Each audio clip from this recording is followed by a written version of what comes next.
We're always grateful that you can spend time with us here on Election Brief. In our first story, the Asantehene Otumfuo Osei II is calling on traditional leaders to uphold the chieftaincy institution by staying neutral in all partisan affairs. This comes in the wake of the political campaign ahead of the general elections. You would recall last week, this matter became a topical issue after some openly endorsed some politicians. Sure.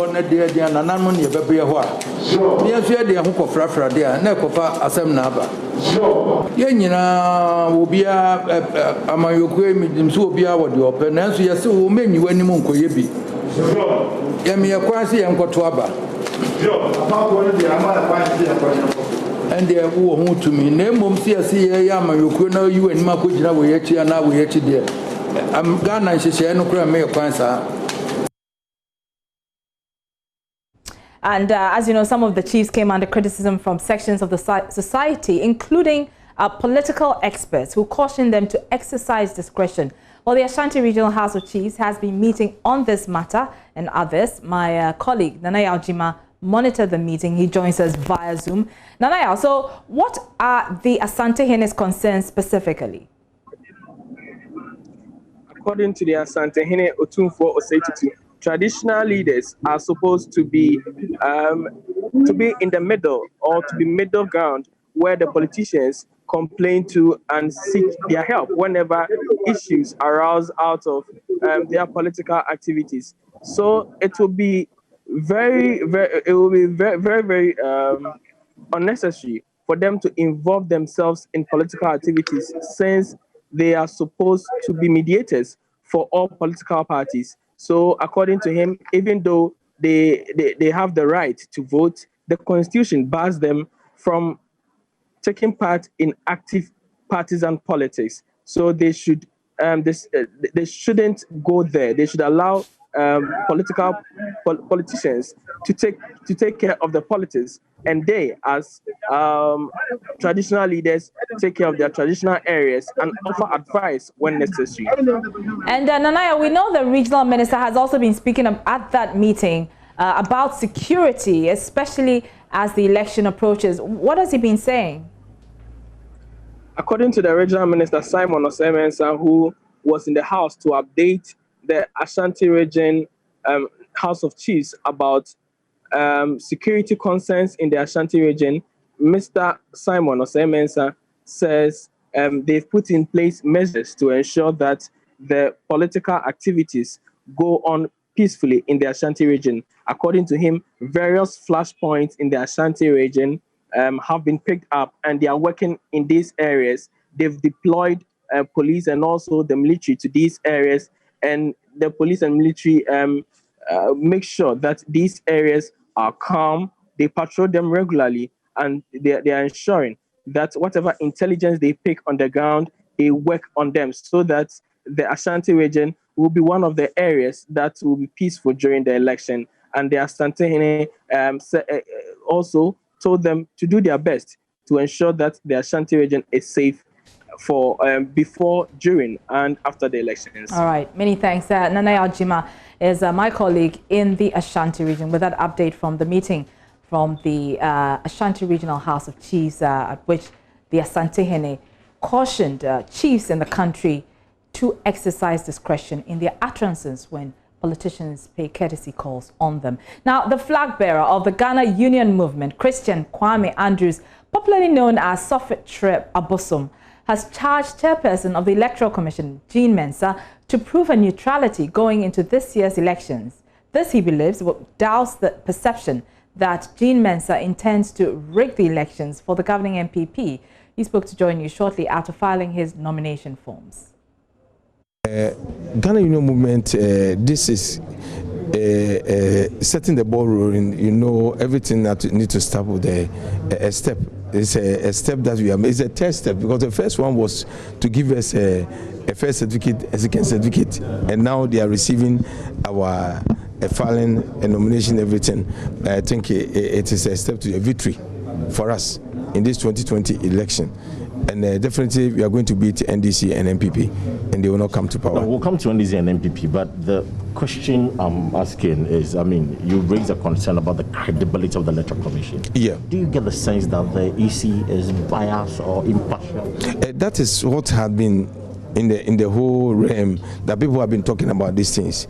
The EC bosses are not all that truthful. They are people that they always support the party that brought them to the seat, and that is what I was alerting them, that they should be very careful to just be a fair play for all of us, so that Ghanaians are going to prove themselves. So what is your own independent assessment of this commission? In natural sense, it's good. They have done well. That is why even once I came after their registration, I came and congratulated them because they did well. I thought as it started, everybody was this very hooliganism that started everything. That I thought maybe there's going to be a trouble in the country, but they did it well and nothing happened. That's why I give them that very applause, and I'm expecting them to do the same as we are entering into the final election. So Sofotra Bosom has filed his nomination with the Electoral Commission. He filed it yesterday. He joins us in studio today. Thanks for your time, Sofotra Bosom. Thank you very much, my dear. How would you want me to refer to you, Mr. Andrews or Sofotra Bosom? Any of them at all. Okay, all right. So I'll use Mr. Andrews for now. Thank you very much. Okay, all right. So why did you decide, first of all, to contest the presidential elections? When you look at the situation in the country, these two parties, MPP and NDC, have been with us for so long. And now, when you look at the situation in the country, things are getting worse. The promises that Nanado gave to us, he couldn't fulfill them. And concerning the NDC, the flag bearer, he did his part. I don't know why he's still looking for another opportunity to come. Nothing bars him from. Has he left anything at this thing, castle that he want to go and take it back? He himself has made the point that he made some mistakes whilst he was in power, and he's going back to. Then he should advise us. He should come out and tell us the mistakes so that we will carry on. Is he alone that he can rule this country? You're also saying that one of the reasons why you've decided to contest is because you don't think President Akufo-Addo has fulfilled most of his promises. He says he fulfilled about 80% of his promises. He says he fulfilled about 80% of those promises. So both of them are now old.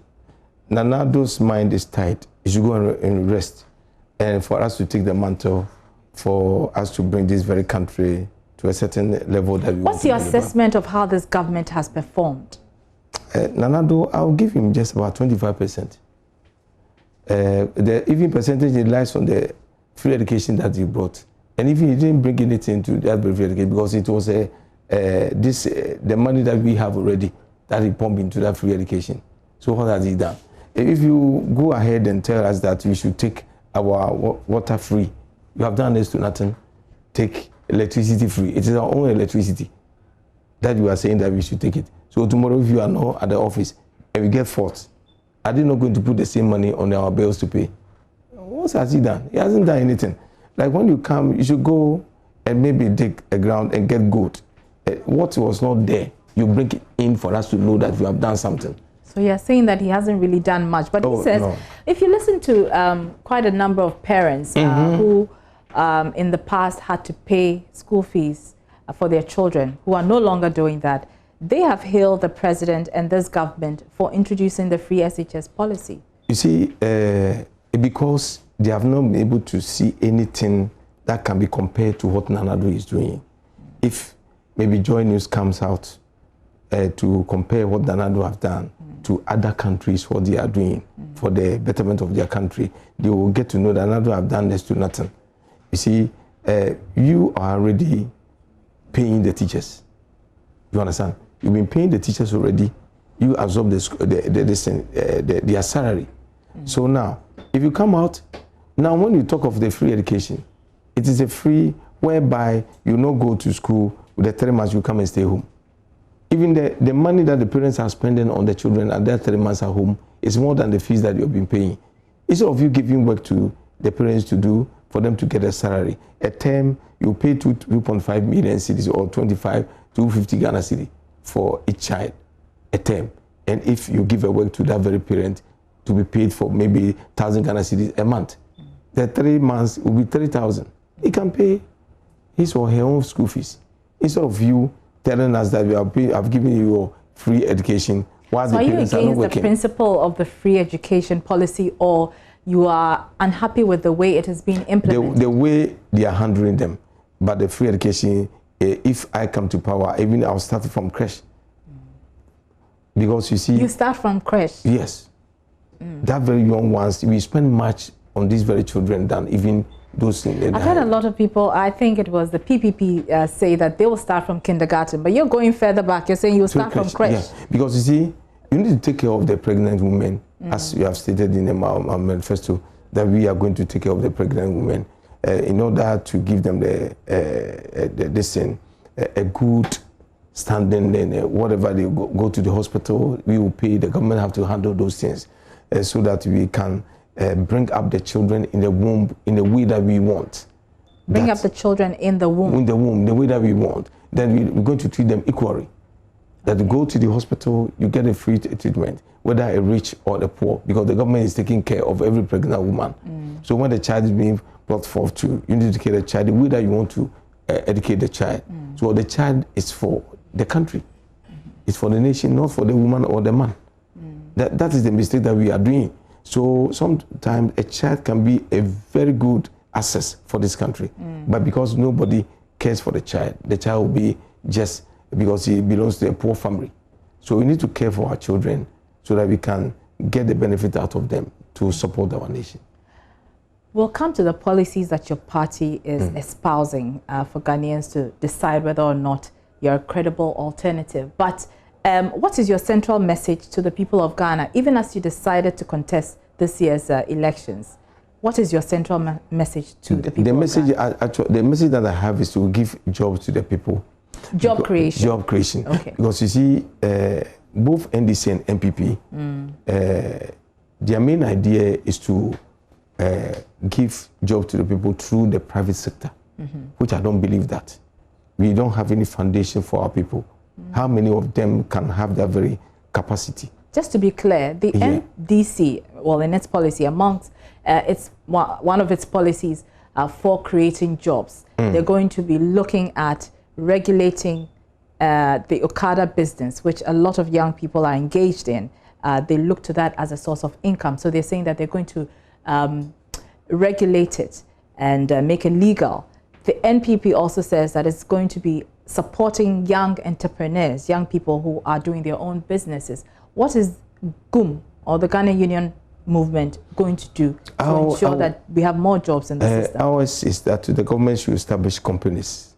You see, when you go to Nkrumah's regime, Nkrumah saw that we need footwear, sandals, and the other. So that's why he opened Kumasi Shoe Factory. Why can't you revamp that very factory? Why can't you renew and bring back that very factory into that so that you're not going to depend on the foreign shoes that we buy in the country? And Nkrumah thought that we need to get clothes. That's why he started this very glamour and the others. Government be going into business. Shouldn't it rather be creating an enabling environment for people to rather, set up businesses? You see, if we create that very thing for the people have established businesses in the country, but still we are looking for jobs. Why do you have to, if you have the capacity of putting up a factory for your own people, why can't you go ahead and do it? But you go and stand behind somebody who collect the money and do a halfway and leave it abandoned. It is better you government start something. At least, even every region having one big company for the government, for the city, I think it will be better.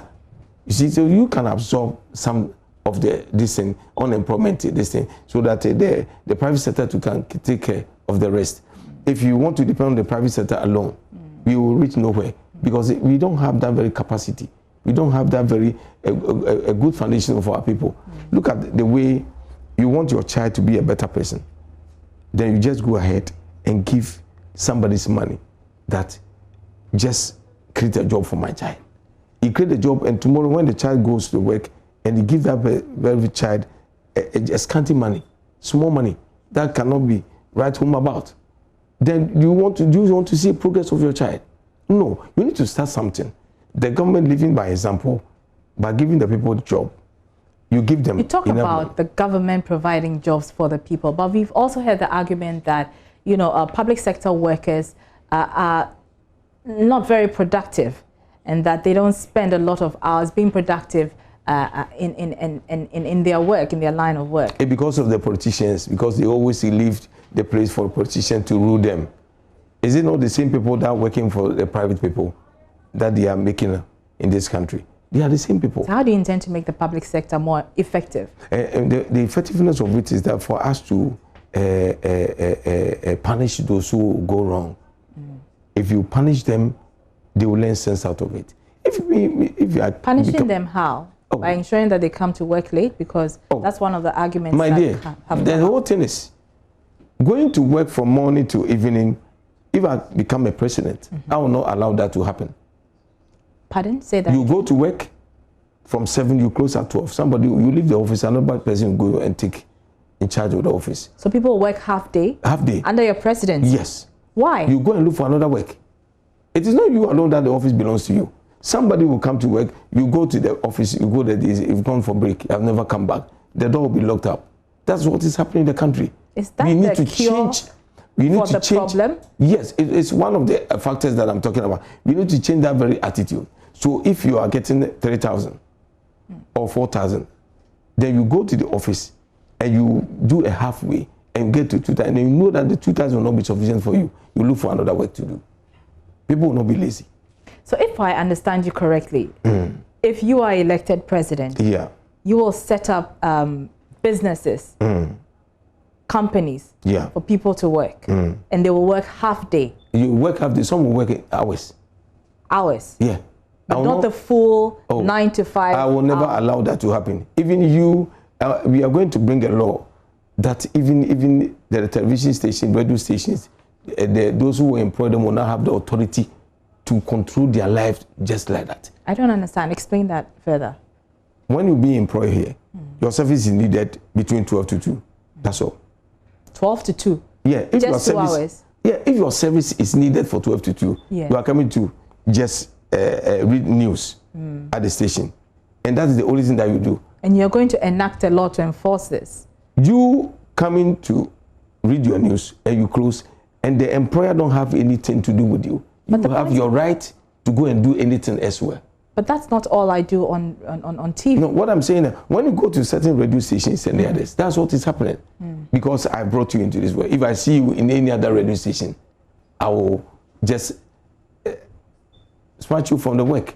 That's what is happening in the country. Interesting policies on job creation. What other policies are contained in your? First of all, have you launched your manifesto? Oh, a long time. Okay. A long time. All right. So we did it in, I think it's March.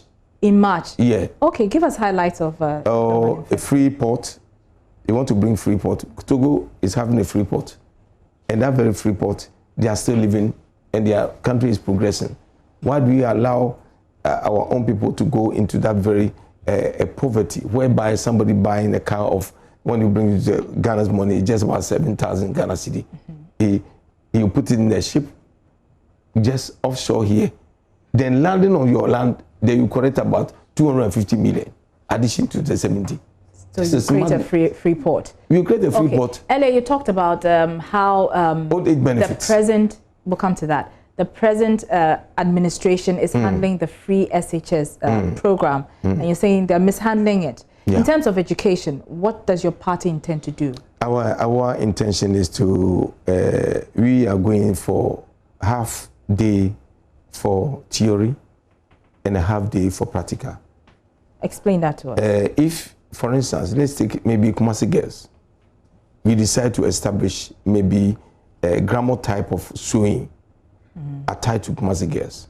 So if maybe the number of people in the school are about 1,000, we are going to send about 2,000 into that school. 1,000 is in the classroom for theory, 1,000 in the classroom for theory, and another 1,000 will be in that very skills where they are learning how to sew the dresses and how to sew the suit of women and the others. And then when they close from 12 o'clock after break, they move to the theory side, and these people too move to the practical side. So every stream of that they will be in 2 sessions. You go theory, and the same thing that you are learning in the practical that you come and learn in the theory. You are not going to be when you go and learn pi r square, railway line. How many times did Muslims pray? This doesn't bring anything. So half day theory and half day practical. That's definitely for all students. All students. For all subjects. All subjects, and for every Friday will be going to be sports. Everybody engaged in sports. Everybody in the country. Across the country. Across the country, sports. From even the kindergarten. We are going to put. You need to start. So something. Okay, let me understand. You're saying that every Friday, all that students in schools will do is sports. Sports for the Friday. The sports include boxing, include maybe athletics, football. Yeah, the children will be trained. Your daughter will come to school. You wear clothes and start moving on in the ring. Interesting. So we bring all this in order to encourage people in the country, so that and that very day too, it will bring so many this thing to the parents. Parents will go and watch their children at that very place, and also others to give them work to do. Interesting. Interesting. So, Sophatri Abosom, we have to wrap this up, but look into the camera and tell those who are listening to you now and who are considering an alternative why they need to vote for you. It's better you vote for Sophatri Abosom. It's better you vote for me, especially in the area of old age benefits, whereby we are going to give a little assistance to those who attain 60 years because they cannot work anymore. Some of them their children are even dead. They have to support them. The nation have to support them. We have to bring back Nkrumah's factories, which have been abandoned in the bushes, so that we revive them and then bring jobs to the people of this nation. This is GUM, Ghana Union Movement. NPP and NDC has failed us all these years. We are not going to continue to vote for them. I want you to change, renew your mind, and take a decision to bring GUM to power for us to just progress in this very country. Thank you very much. Thank you. And on that note, we end that interview with Sophatri Abosom. He is flag bearer for the Ghana Union Movement. You're watching Election Brief with me, Araba Kumson, here.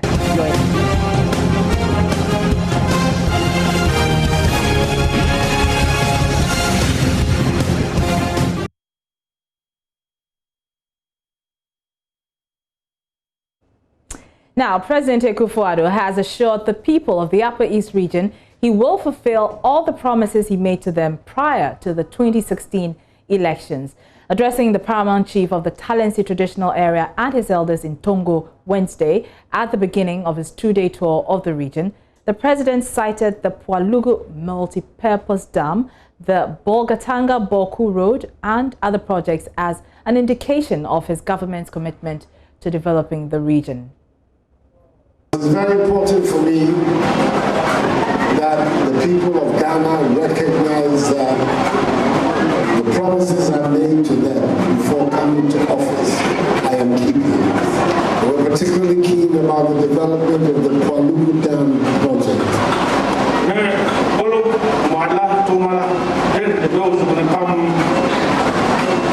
My own understanding is that when we complete that project, it will be a major transformation of the lives of the people of the Upper East.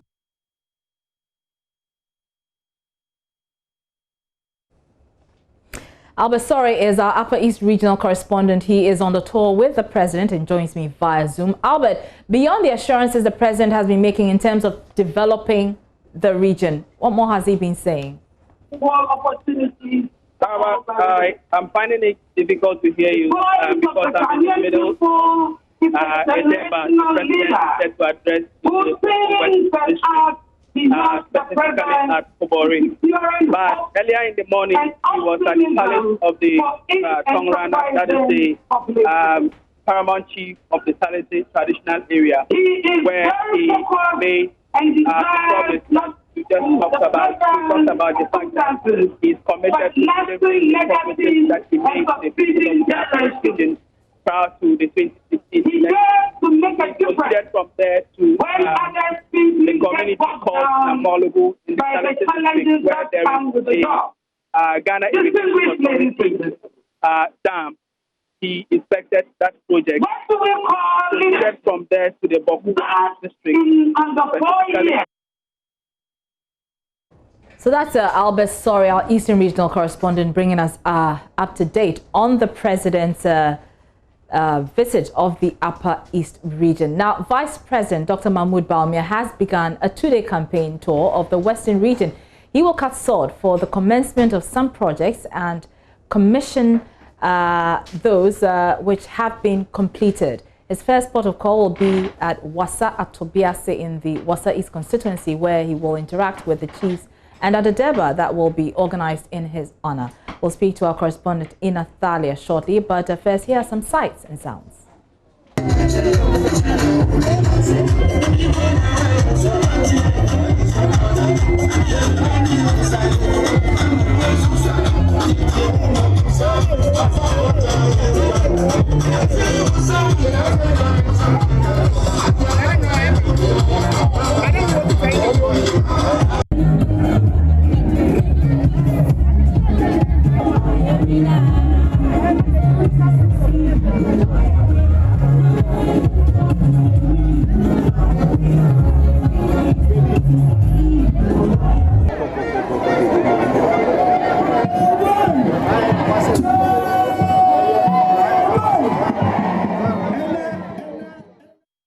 Ina Thalia is monitoring the Vice President's visit. She joins us via Zoom. Ina, so bring us up to speed on the Vice President's visit. Okay, so he has just finished with the address of the of chiefs at Wassa East constituency in the Western region.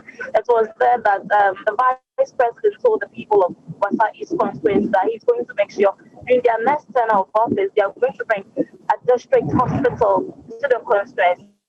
Is also going to make sure that the chiefs have requested for a senior high school, since they have only one senior high school in the whole of the constituency. So he's going to make sure that they provide one additional funds for them. But that is a cocoa growing community or constituency.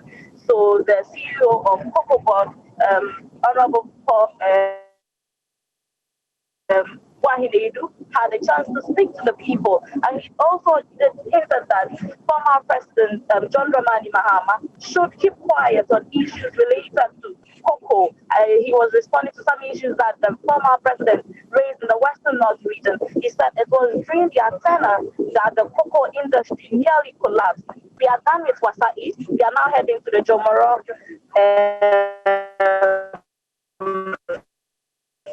constituency, where he will also be meeting with some chiefs.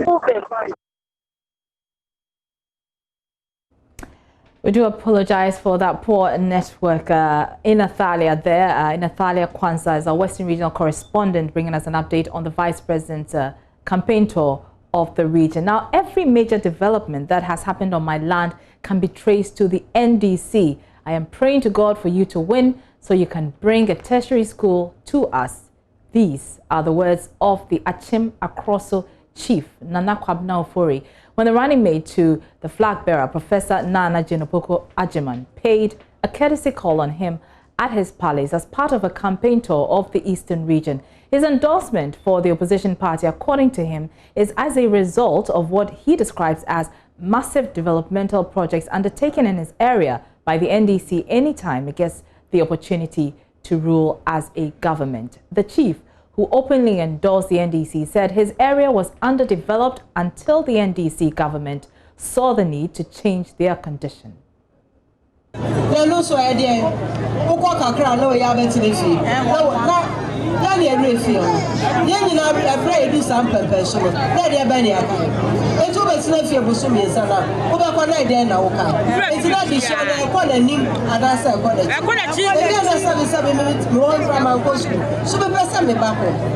person question the papa.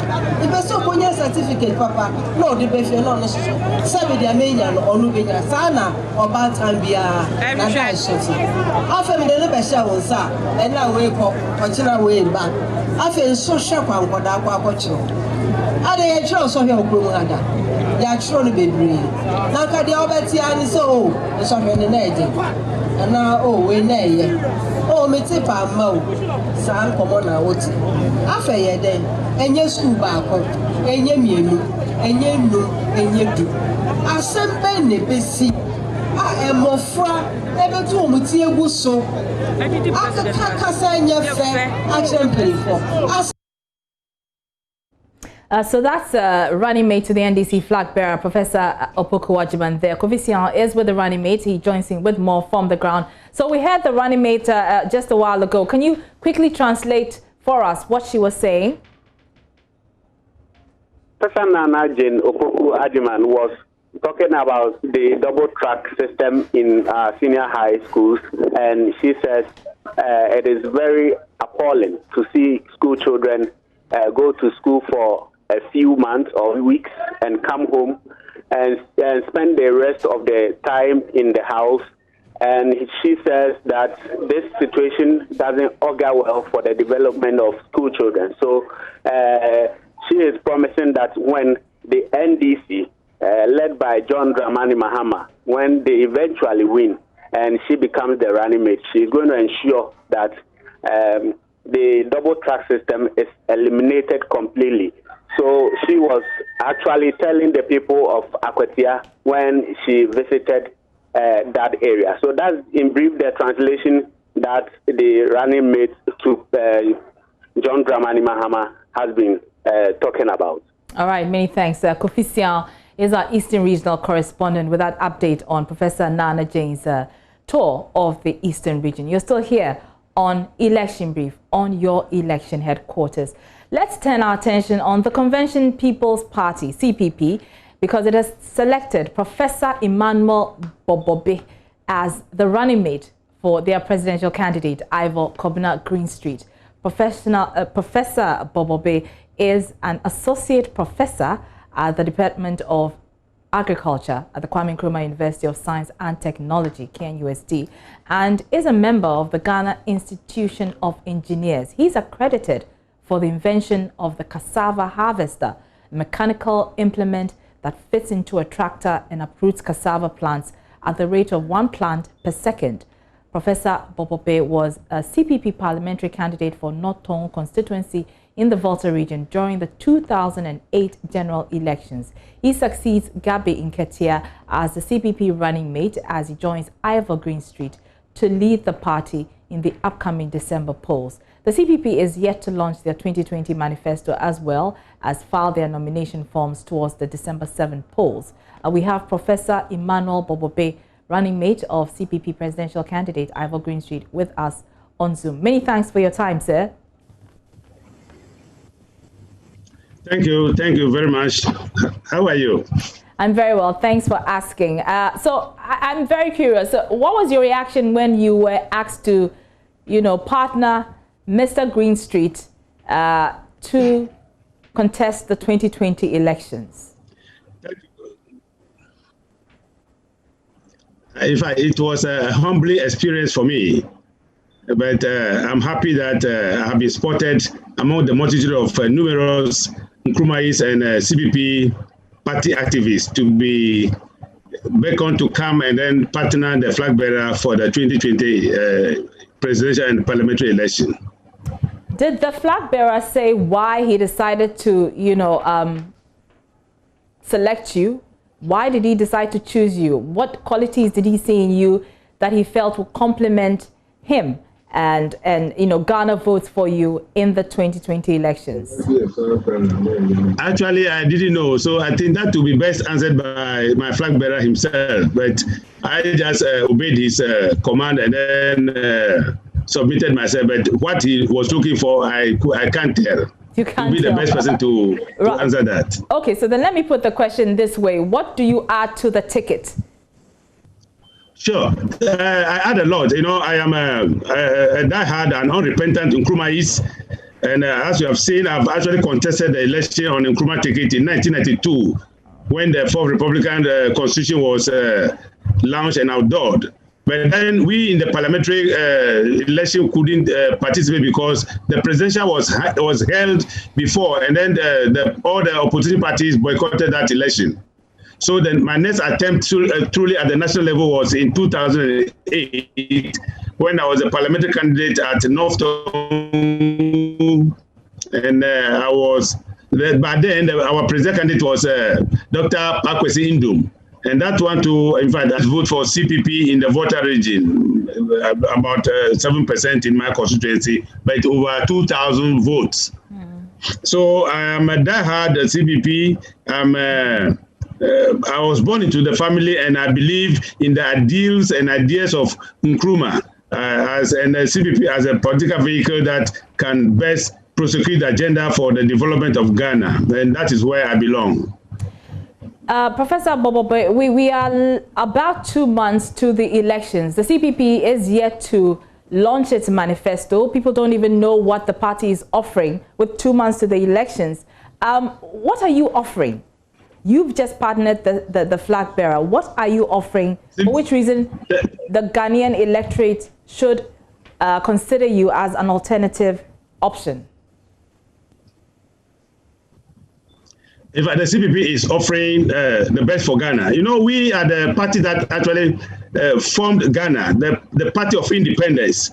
And once we brought Ghana into being from a very heterogeneous point, in those days, Gold Coast Colony, Ashanti, the Northern Protectorate, and then the Transborder Togoland, into what is present-day Ghana. And for the intervention of the military adventurers, our some lofty programs were interrupted. Now you can even see that there are the division that we fought against and constitute the unitary Ghana, the divisions are raising their heads again. And that positions the CPP as a country, the party that formed a unitary Ghana, to come back again and then Professor Bobobe, the best for the country. Not to cut you, but you talk a lot about what former President Kwame Nkrumah did. Aren't you living in your past glory? Don't you have a new message, especially for people who are just turning 18 and are looking for alternatives or a viable option from the MPP and the NDC? It's always about what Nkrumah did. What are you doing now? What are you offering to the people of Ghana now?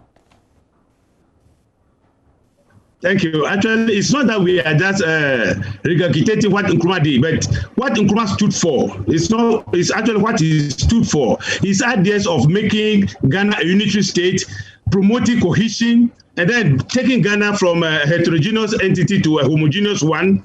And we are saying that after the CPP, the other parties that have come to govern Ghana, what they are doing, the legacy they are leaving behind is actually dividing us more. So we have the people push Ghana back into its unitary united state, that to be homogeneous, so that people can live in a free and a comfortable country and go about their normal duties. Right. Very quickly, if I were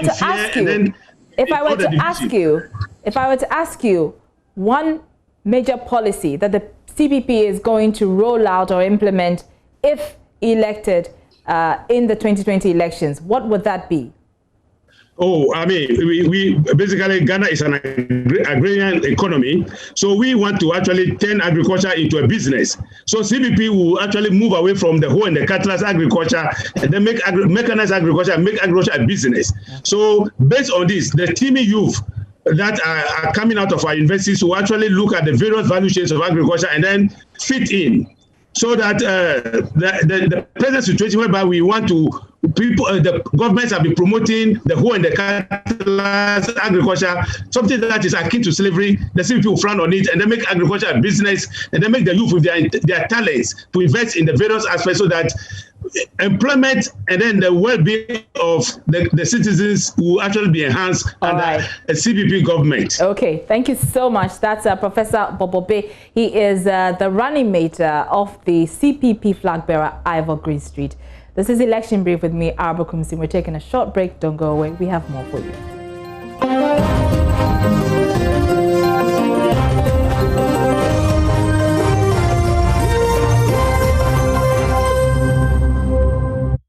You're welcome back to Election Brief. Now, on today's edition of Voters' Voice, we take you to the Bono East Regional Capital, Techiman, where correspondent Anna Sabit has been engaging some residents on whether chiefs should be allowed to be engaged in active politics.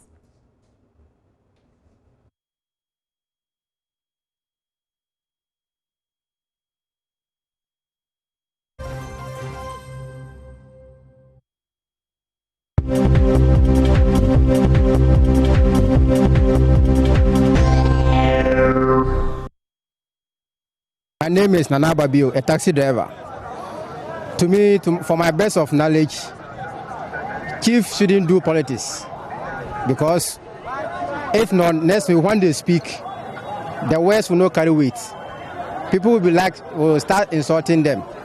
For instance, had it not been that Akufo-Addo is a president, nobody can even mention the name Akufo-Addo without saying an Akufo-Addo or Mr. Akufo-Addo.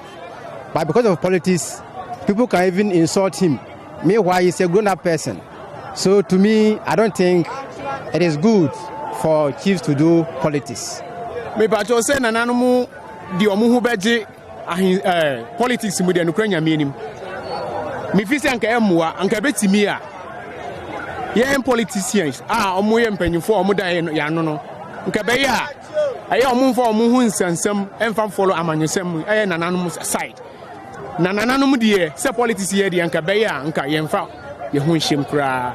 Na yesusu ni yenya kwan de anya asamtia bia tie omo nti se de aka menko a nka manyo ene chieftaincy na asa ahenie de nka emfra enyanti mum yemfa no nto de meka no. You know, actually I think chiefs shouldn't come anywhere closer to politics, because the reason why I'm saying this is as a result of maybe you are the ruler of a certain municipality, and if you're indigent, some of them may belong to party A and others will belong to party B. So in the instances where you've come out boldly to let the public know that maybe you belong to party B, do you think those who belong to party A will take it lightly with you?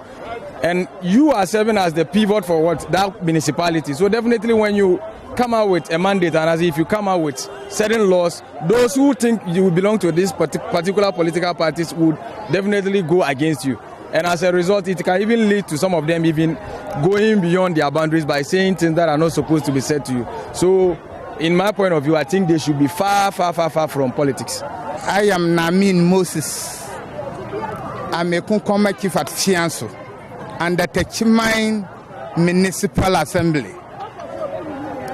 To me, my views, I prefer chiefs to be allowed to engage in active politics. It can also allow them to express their views so that we all have good governance in Ghana.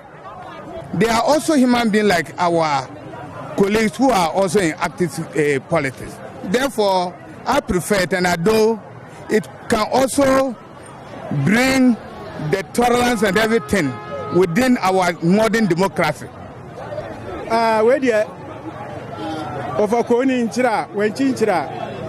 Where the masra yenuanum Ghana for ni na nanom say amanyosam de omunyu omhu mfiri mukura e say so omdo omhu ba mu a ebeto dale say me hu say wo ye me opponent a oni mayi ade obeka bia no memfa na animtia soso ekoba mu wo wahenie mu nti we de besra say omunyu omhu mfiri say obi wo amanyo bi a so obeya o ma enhya onu animu na wo hu na mom so obeda na didie. Well,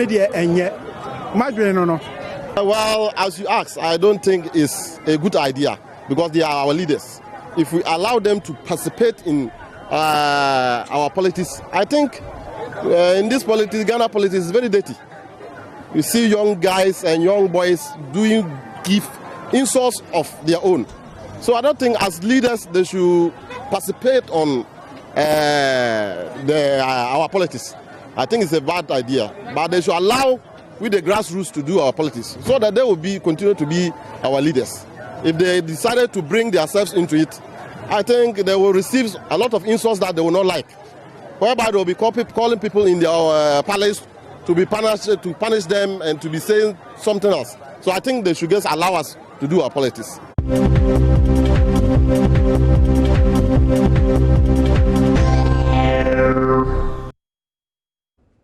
So you hear the voice of the people. The voice of the people is the voice of God, they say.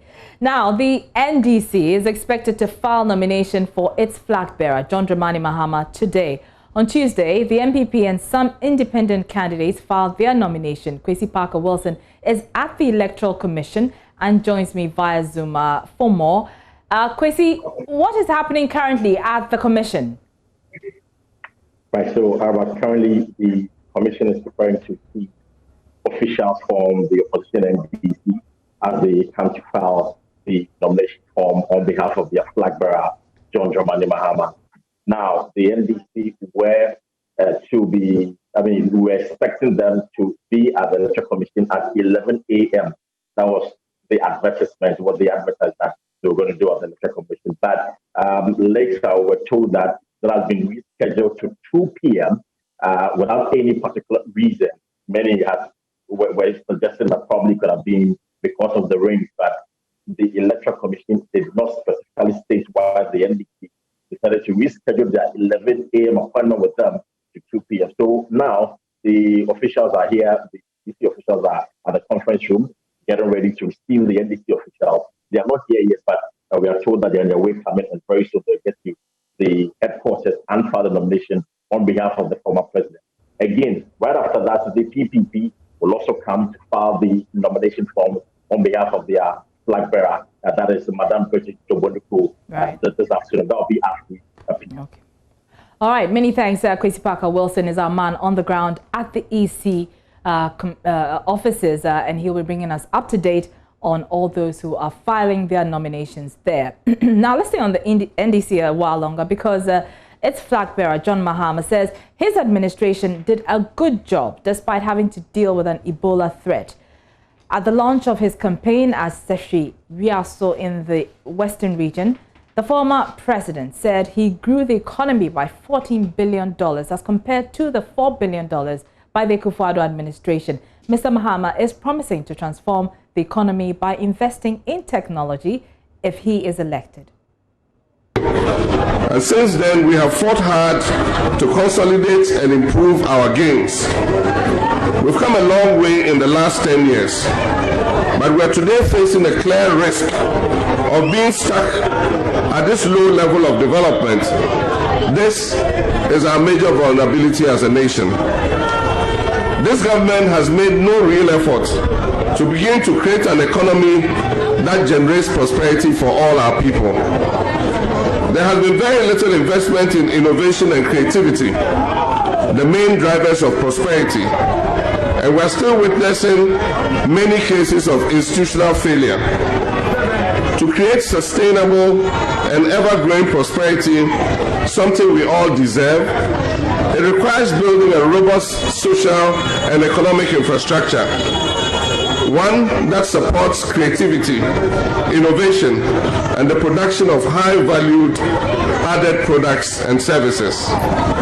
The risk of becoming a country trapped in poverty is unfortunately boosted by the fact that while we're fighting hard to consolidate our status as a developing country, the advanced nations are in the middle of the fourth industrial revolution, transitioning from a post-industrial world to the world of smart technology, and from a production-based economy to a knowledge-based one. In simple words, the advanced world is moving in one direction, while we are still moving in the direction the world moved 20 or 30 years ago.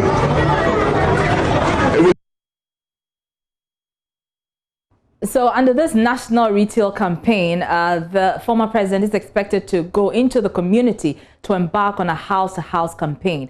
Members and supporters of the NDC are expected to replicate this retail campaign in the regions and constituencies in due course. Now, the NDC Deputy Communications Director, Obobia Dako Opoku, also has accused the opposition party, or the governing party, to stop implementing.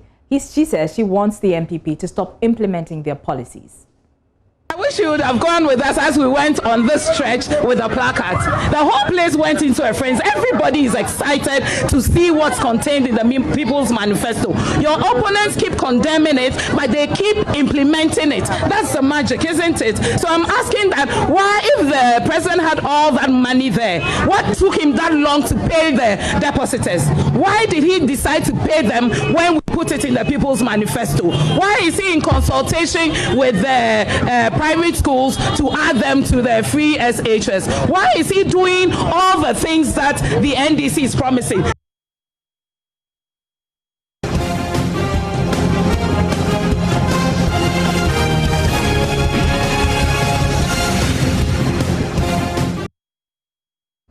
Now, Second Lady Samira Bawumia has stated that considering the enormous support that the NDC enjoyed from the people of the Upper West region, it does not commiserate with the level of development it has given the region.